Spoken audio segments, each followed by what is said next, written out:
Tas, ko jūs te redzat, ir domāts tiem, kam nepatīk visi bezvadu risinājumi.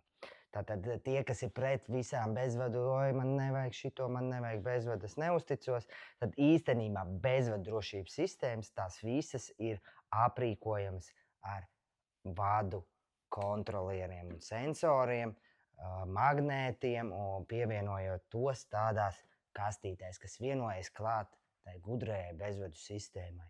Un tad tiek izveidota stabila vadu sistēma kopā ar bezvadu drošības sistēmas, tā teikt, ekstrām, kā piemēram bezvadu sirēnu un vēl dažas lietas, kurām nav tik būtiski būt uz vadu, bet tie primārie detektori, kā dūmu detektori, kustības sensori, tie paliek uz vadu.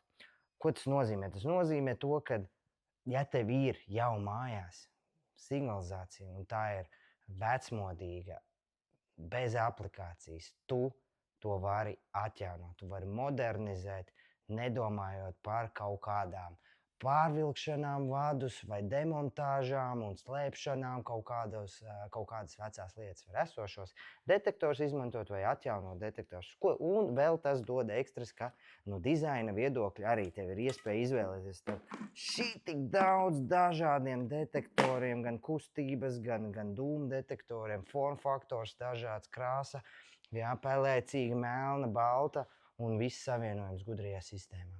Kārtējais video no video ciklu sērijas par gudrajām drošības sistēmām.